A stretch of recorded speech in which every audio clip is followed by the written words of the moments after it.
Iran और Israel के बीच चल रहे युद्ध के हालात के बारे में 30 सबसे बड़ी संक्षिप्त और तथ्यात्मक जानकारी प्रदान कर रहा हूं। ईरान और इजरायल के बीच युद्ध छठे दिन भी जारी रहा। दोनों देशों ने एक दूसरे पर मिसाइल और हवाई हमले तेज किए।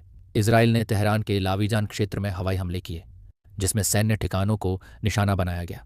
ईरान ने इजरायल के तेल अवीव पर सेजिल बैलिस्टिक मिसाइलों से हमला किया, जिससे शहर में भारी नुकसान की खबरें। इजरायल ने ईरान के अराक हैवी वाटर रिएक्टर के आसपास के क्षेत्र को खाली करने की चेतावनी जारी की।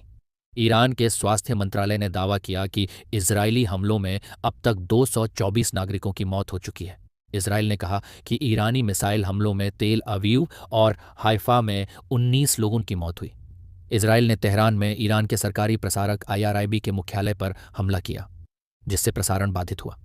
ईरान ने पहली बार सेजिल बैलिस्टिक मिसाइल का उपयोग किया, जिसे इजरायल के आयरन डोम सिस्टम को भेदने में आंशिक रूप से सफल बताया गया।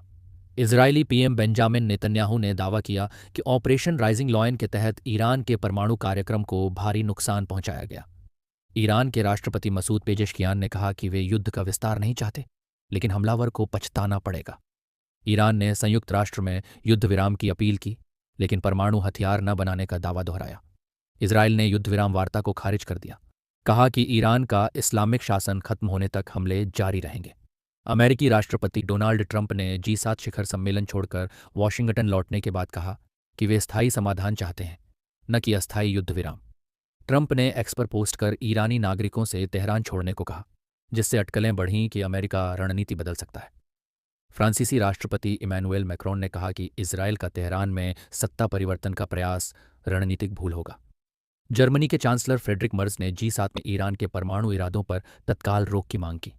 चीन ने ईरान इजरायल युद्ध में तटस्थ रहने का संकेत दिया, लेकिन क्षेत्रीय स्थिरता के लिए कूटनीतिक हस्तक्षेप की संभावना जताई। ईरान के सुप्रीम लीडर अयातुल्ला खामेनेई के बंकर में छिपे होने की अपुष्ट खबरें, इजरायल ने इनका खंडन नहीं किया। पाकिस्तान ने इजरायल के परमाणु हमले की आशंका को खारिज किया, लेकिन क्षेत्रीय तनाव पर चिंता जताई। तेल की कीमतें $88 प्रति बैरल से ऊपर पहुंची, जिससे भारत जैसे तेल आयातक देशों में चिंता बढ़ी।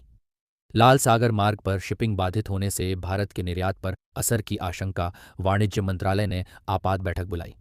अंतर्राष्ट्रीय परमाणु ऊर्जा एजेंसी IAEA ने चेतावनी दी कि परमाणु ठिकानों पर हमले गंभीर परिणाम ला सकते हैं। ईरान ने दावा किया कि उसका यूरेनियम संवर्धन कार्यक्रम केवल नागरिक उद्देश्यों के लिए है। इजरायल ने ईरान के फोर्डो परमाणु स्थल के पास हमले किए, जिससे क्षेत्र में रेडियोधर्मी रिसाव की आशंका है। इराकी मिलिशिया कताइब हिजबुल्लाह ने अमेरिका को चेतावनी दी कि युद्ध में हस्तक्षेप करने पर उसके ठिकानों को निशाना बनाया जाएगा। संयुक्त राष्ट्र सुरक्षा परिषद ने ईरान के अनुरोध पर आपातकालीन सत्र बुलाया, लेकिन कोई ठोस प्रस्ताव पारित नहीं है। भारत ने अपने नागरिकों के लिए ईरान और इजरायल की यात्रा न करने की एडवाइजरी जारी की। ईरान ने इजरायल पर हाइपरसोनिक फत्ताह मिसाइल दागने का दावा किया, लेकिन नुकसान का आकलन नहीं हुआ। तेल अवीव में रविवार रात ईरानी मिसाइल हमले से अमेरिकी दूतावास की इमारत को नुकसान, अस्थायी रूप से बंद।